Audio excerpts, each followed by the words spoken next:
by definition, we have to step out of the pattern of behavior that we are operating in now and start to think in terms of first principles and start to think in terms of like revisiting our why, being like, okay, what actually is our goal? Like what are we actually trying to do? Because I'm trying, I want what I want and what I'm doing aren't lining up right now, right? Like I want this goal, but my behaviors are giving me this and I'm not getting anywhere. So how can I revisit the drawing board on this and try to figure out a way out of this?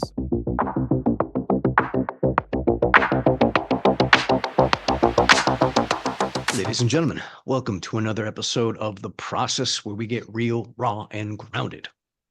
I'm here with Wesley Mosier and myself, Mr. Marco Antonio Alvarez. We are your hosts of the show. All right, folks, we got a pretty cool subject that Wesley wants to discuss, and so I'm going to hand it over to him to introduce. The floor is yours.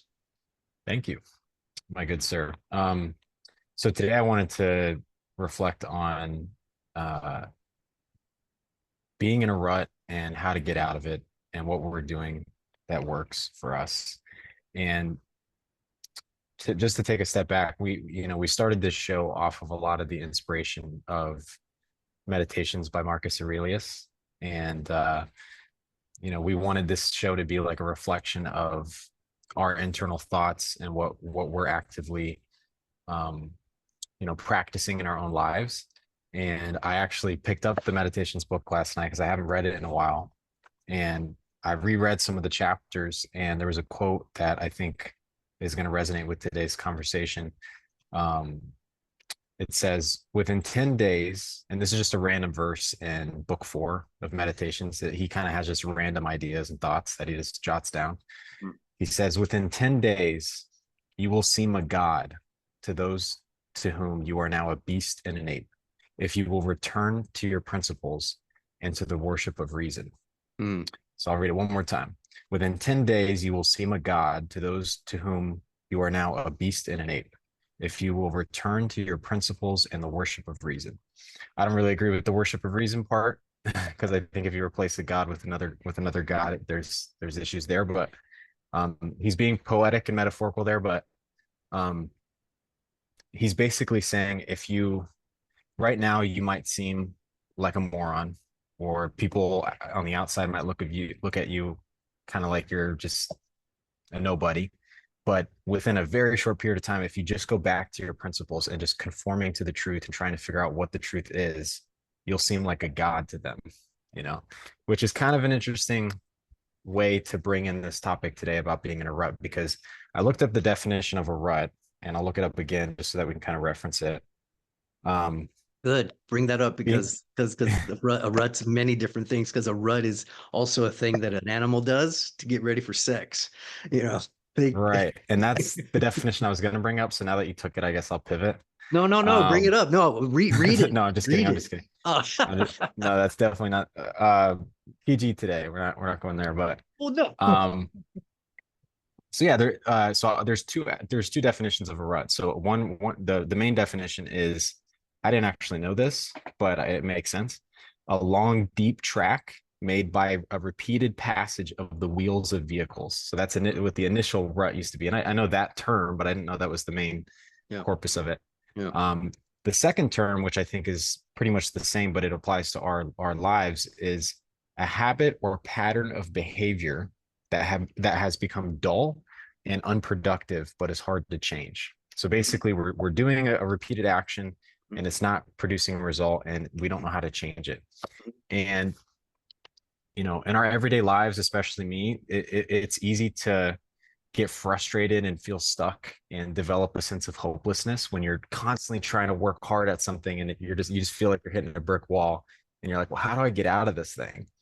And I'll kind of introduce it and then pass it to Marco. But I think the main key that I think Marcus was getting at, and this thing implies, this quote, is by definition, we have to step out of the pattern of behavior that we are operating in now, and start to think in terms of first principles, and start to think in terms of like revisiting our why, and being like, okay, what actually is our goal? Like what are we actually trying to do? Because I'm trying, I want what I want and what I'm doing aren't lining up right now, right? Like I want this goal, but my behaviors are giving me this, and I'm not getting anywhere. So how can I revisit the drawing board on this and try to figure out a way out of this? So I think the first thing that's been helping me right now, and I feel like I've been kind of in a rut recently with a certain project I'm working on, is just going back to my why and saying, okay, like, does this thing that I feel like I have to force the issue on, is it necessary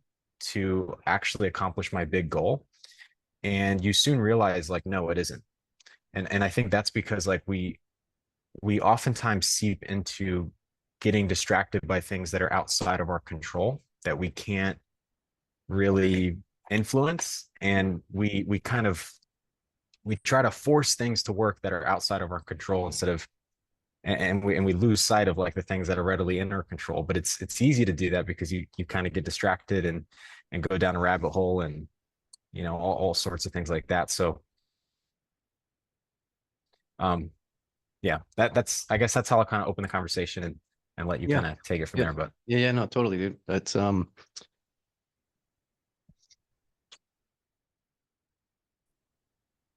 so for, when I'm dealing with a rut, if you will, that's why I did, for those who are just listening, I did air quotes around rut.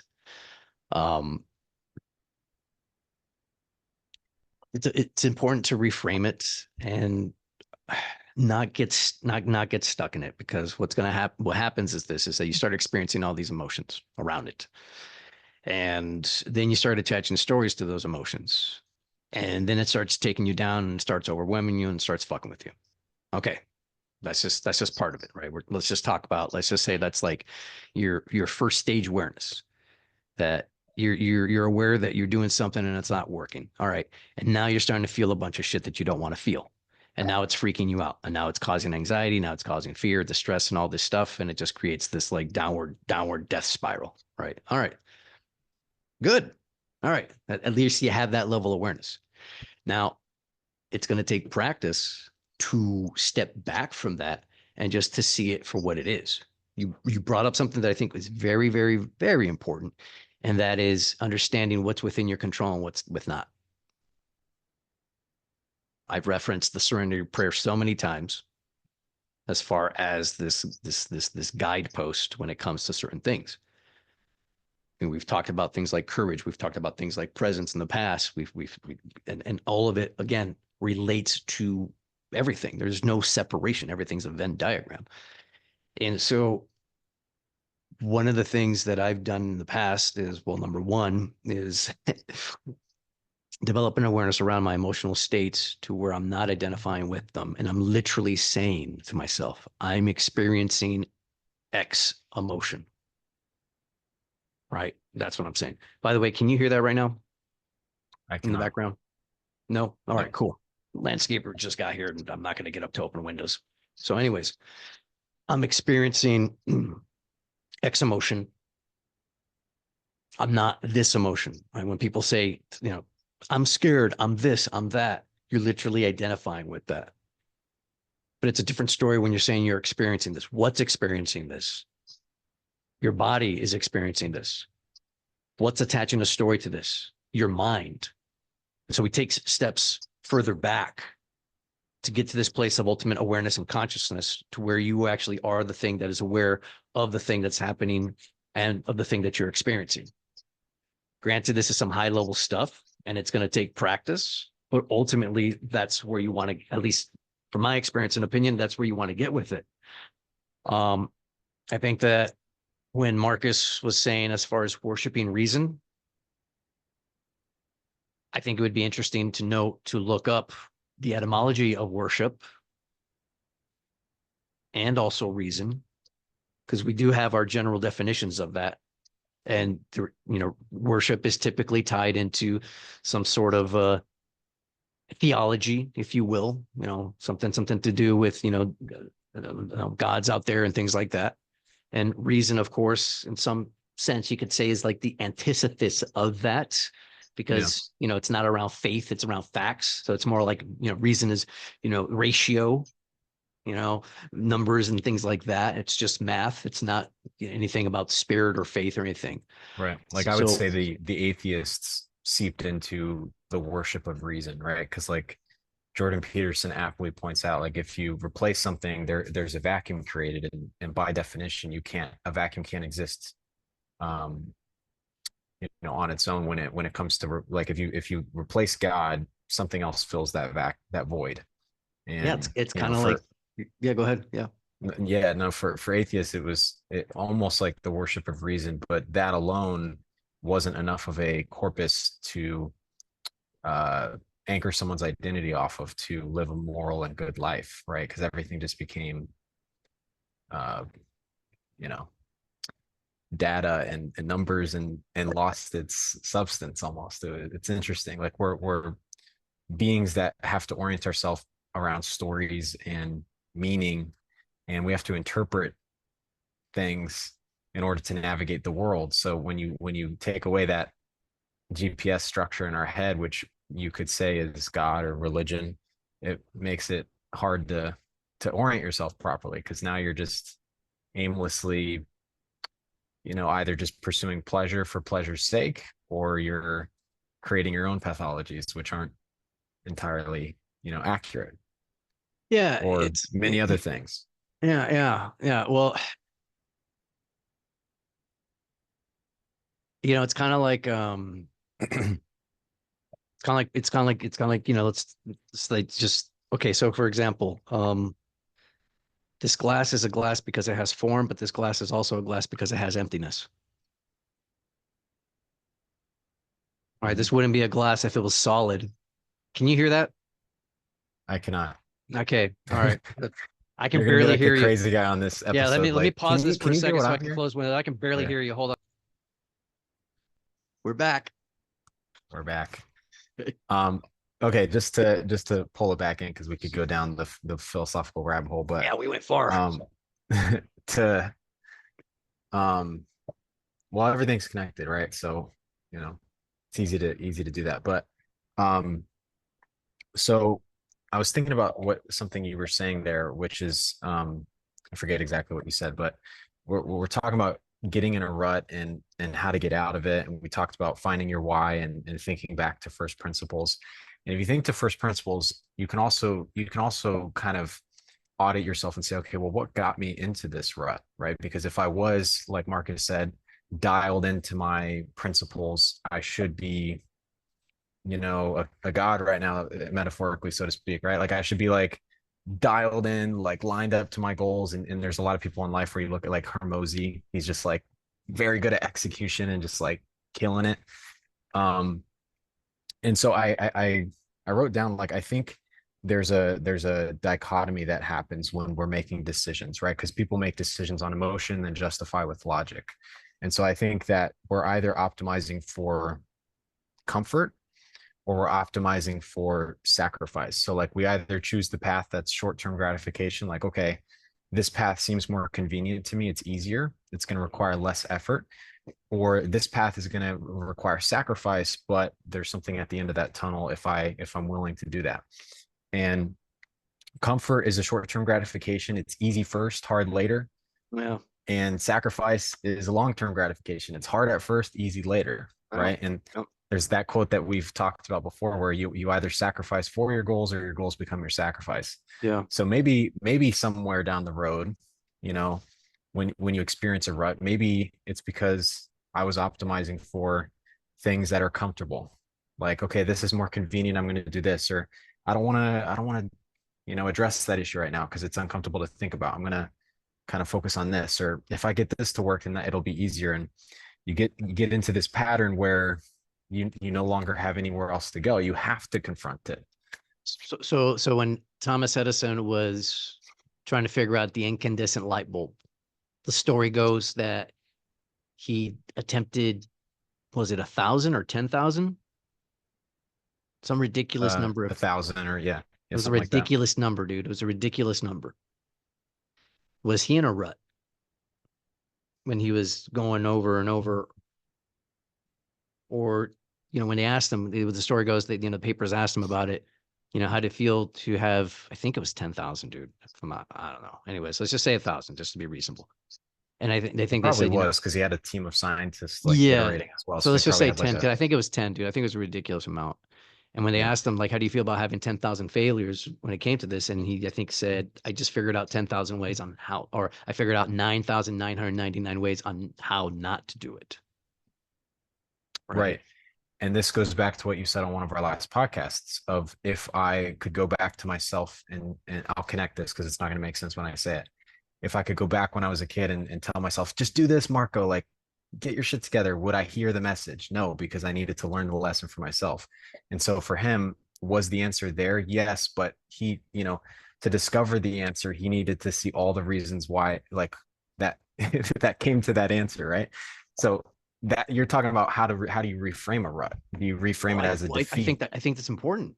So I think that's important. I think because you know, and you'll hear this, you know, this I first learned this idea from JD where he doesn't believe in ruts. And when I first heard it, I was like, what are you talking about? And it was in reference to people having a slump, if you will, Mhm. right? That's the other word, a slump, a sales slump, right? I'm not getting any sales. I'm not getting any sales. And you know, people are so used to like if you're getting a sale a day and then 2 days go by, all of a sudden you're just like your self-identity, I'm a piece of shit. That's a huge component to this, right? Attaching your self-identity to that thing that you're doing, which is why I think it's Right. really important to, you know how they say diversify your portfolio when it comes to like finances and stuff. I think Right. the same thing applies when it comes to your sense of self-identity is to diversify. If you're so focused on one thing and being good at one thing, and you start failing at that thing, failing, air quotes, Mhm. your ego is going to start taking fucking just massive, massive punishment. I mean, Right. think about Olympic athletes who their one and only goal is to be the best of the best, and they lose, and their whole fucking life's fucked up. As opposed to other stories where you hear people that actually live a very diverse life, if you will, or more balanced. Oh, here's that fucking forbidden word within the game, balance, right? Right. God forbid that, you know, you have multiple interests, so you're not attached to that identity. So when you are experiencing a slump, a rut, it's not going to be that bad of a thing, Yeah. right? It's the difference between your sense of self and who you are and what that role is that you're playing at the time.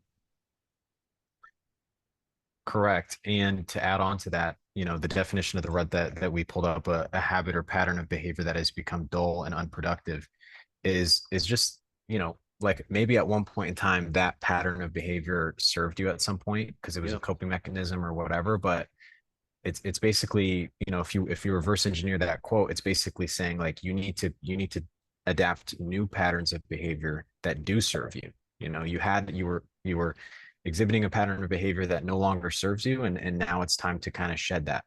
And so, if which makes sense, right? Because Jim Rohn used to say you can have more than you've got because you can become more than you are. And Yeah. it's that call to continually like that self transformation, right? And again, maybe getting stuck in a rut is just you coming to grips with the fact that like it's time to change the way you think about things or the way you look at things, right? Yeah, yeah, yeah. I mean, is there anything wrong about being in a quote unquote rut?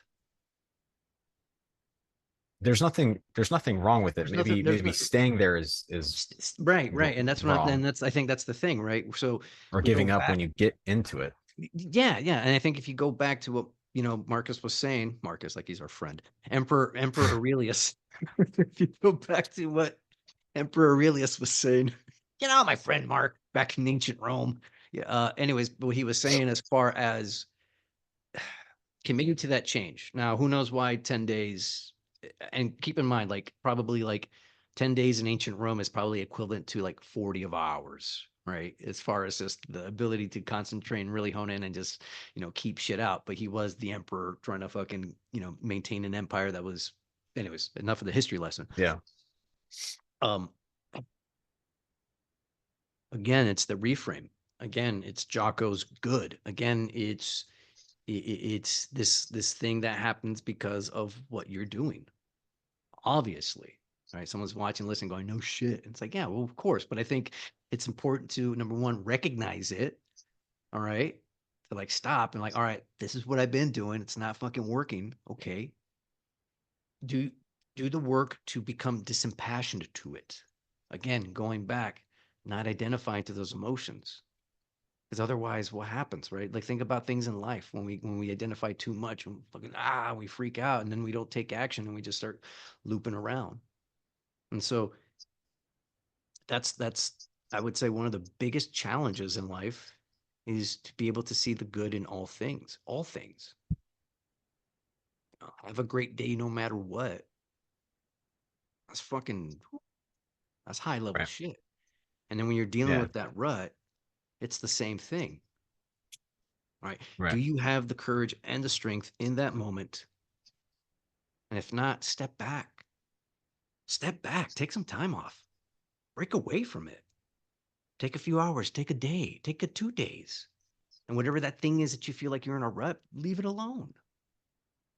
Do Yeah. something creative, do something for yourself, self-nurture, chill the fuck out, Go eat some Yeah. mushrooms.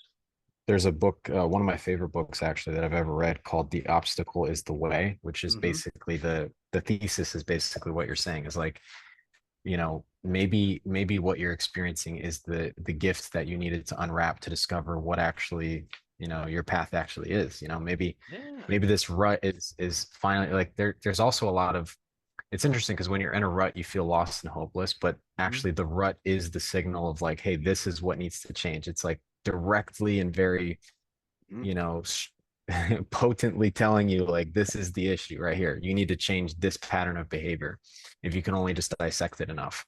But it's easy Yeah. to also feel a little bit lost and things like that. But yeah, the answer is like, hey, look, if you wanna, you know, change yourself, you need to fix this thing because it's not serving you anymore. And so now we should talk about like the path out of it, right? So we've identified that a rut isn't necessarily bad. You can reframe it, and it's really just like letting go of your expectations of wanting this thing to work the way you want it to, and being willing to sacrifice that and being willing to change. Um, Now that you're willing to change, how do you actually get out of it? So um, when I experience a rut, because I can only speak to myself, um, the easiest way for me is just to revisit my, like I said, my why or my goal in this case. Like, for example, this project, I had a specific income target and I wanted to do this, this, and this. And after I took a step back, like I wrote in my notes actually, because I was experiencing a rut the other day. Um, and I said, let's see what I said here.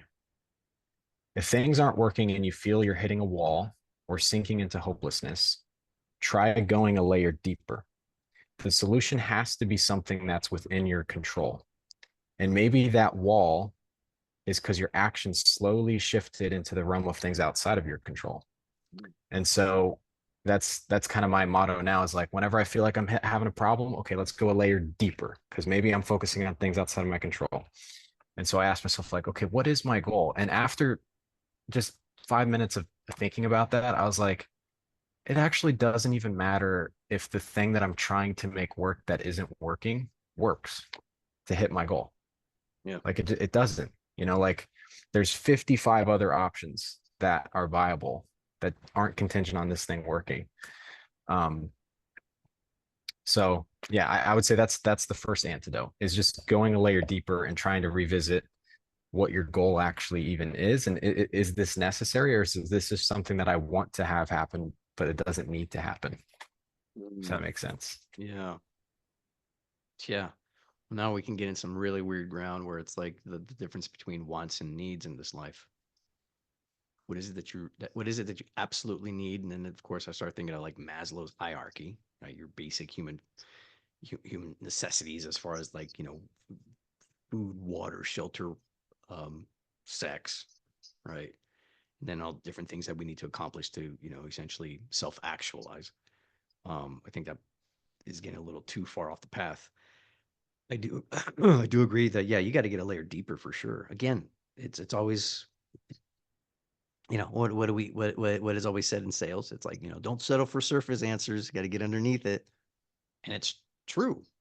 The same questions that we are asking people to get an understanding a layer below are the same questions that we can ask ourselves. How many times have we joked here, on this podcast and in private that, salespeople are essentially glorified life coaches? Mhm. I mean, am I fucking wrong? Am I right? It's really, and there's nothing wrong with that. I think the more introspection we have in this life, the better off we're going to be as individuals, and the better off that we're going to be as a society, and the better off we're going to be as a world and as a species. To have the courage, there's that word again, to have the courage to go a layer deeper, to have the awareness to be disimpassioned about it, to not be attached. That's another one right there. Leave the attachment at the door. Don't be clingy to the outcome. When we start clinging to things, that's when it happens, right? When we start talking about desire, you're going to have desires, you're going to have wants, you're going to have needs. That's just part of the fucking game of being in this monkey meat suit. That's just part of it, right? More bananas, more nuts, more everything, more this and that. Okay. It's up to you to have the emotional maturity to be able to control those things. Or otherwise, you're going to have compulsions and then pathologies that come up. All right. Now, part of that is awareness and detachment. All right. What's the goal? Yes, like you were saying, revisiting that. And I would even say, let's take that a layer deeper. Is that what you really want? Right. What's the why behind the why? Right. Yeah, maybe the goal is not even something you should pursue. Maybe I don't, and I don't know. Right. The way I view it is that I've got this large overarching goal, and I have my daily habits that inch me closer to it. Or at least the way I see it, my daily habits that inch me closer to this person that I eventually want to become. Always being in a state of becoming towards this version of, highest good and higher self. Right. Well, Right. you just follow the path of cause and effect, right? Like the going a layer deeper concept is it's kind of just like, you know, you want to get to the root of what the issue is. So like if you're having an issue on the surface, there's probably something beneath it that's causing it. So like, you know, if I'm trying to force this thing to work, like for example, I run a social media page. I was making content. The content wasn't working. It's not performing. I need the content to perform so that I can have everything else work. So I can monetize the channel. Da da da. Content wasn't working. I was like, oh my gosh, I got to make this content work. And then I was like, what's my actual goal? My goal is to monetize audiences, doing this, this, and this. Do I need the content to work, or could I just use this channel to make collaborations, or to do this, or to do that, or to do this? And I was like, oh, there's like 55 other options that don't involve making this content work. Or I could, there's other ways around it. And so I was like, okay. But sometimes, like to your point, like sometimes the goal's not the answer either. Maybe the answer for me is like, hey, maybe like this whole business idea is not a good idea. And then you go a layer deeper and say, okay, well, what's causing me to be so fixated on this idea? And then you revisit, like you go even deeper and you're like, okay, well, what are my beliefs, and like what gives me certainty and significance, and those six human needs and things like that. And you're like, wait, maybe this is like a whole big corpus of bullshit to make me feel significant about myself or whatever, right? So the deeper you go, the deeper you can figure it out. But it's like at some point you'll come up to something that's within your control that you can reassess and reroute, you know? Um, so like at some point it could go back to like, okay, well, here's what when I'm frustrated and stuff, what gets me back to center, or what helps me have proper expectations, is when I journal or something like that, or whatever. And then that's your solution. And then through journaling, you have this new sense of direction or whatever. Mm-hmm. So that's the first thing, is like take a step back, go a layer deeper, try to think of like, okay, this is out of my control clearly because it's not working. It's a pattern of behavior that's not getting anywhere. So what's something deep, the layer deeper that is within my control? And then once you find that, modeling, like finding someone that has either done what you're trying to do or has the answer to the problem you're trying to solve, and just saying, okay, what did they do? And just kind of modeling it instead of trying to reinvent the wheel. Yeah, which in pretty our industry much. we call a mentor. Yeah. But if you don't have money, you could just ask ChatGPT. Like, Yeah, dude, that fucking so many YouTube videos, books. Books are great because it's, less than 20 bucks to basically have a fucking person's lifetime worth of wisdom in your hands. YouTube is just amazing. There's just so much out there. ChatGPT is fucking great. So really, there's no reason why you can't have the information that you need to figure something out. But again, I think one of the most important things, when we hit time, let's just wrap it up. right, So I'll say this as far as my takeaway. Um, I think one of the most important things when you are experiencing a rut or a slump, again, air quotes for those that are not watching but listening, back off, back off, take a break, take a break, take a moment, because in that disconnect and that disengage, and when you're doing something fun and creative or whatever, that's when you least expect it. Some flash, some spark of inspiration might come to you. I'm not saying it will, but it might. In my experience, it has. Whether it's taking a shower, a long walk, doing a workout, or being on a drive. So there's that. Back to yeah, you. yeah, that's a good that's a good place to take it. So, um, go a layer deeper, take a step back, relax. There was a study that I heard that kind of backs that. Like even if you just like relax and take a step back, you'll even just approach the same problem a different way just by like getting Right out on. of your fixation or overthinking or whatever. Yeah. Um, so yeah, take a step back, go a layer deeper, and try to model someone that's already found the answer, and let go of your expectations. Like maybe it's not supposed to work that way, and like Marco said it, Marcus Marco, I know your name, said at the beginning, uh, reframe. Like maybe this rut is actually the gift that you've been asking for all along, and you pursued this path, and you wanted clarity, and this is the clarity. This is the thing in your life that you need to change, right? This is the thing that you need to transform about yourself. I think that's a good place to end it. So I think so. Cool. That's a good one, man. Right on. Folks, thank you for joining us and watching. And again, make sure to comment, like, subscribe, and yeah, let us know if you want us to talk about something, anything. And on our banner now, we've got what? It's personal development, philosophy, and XYZ.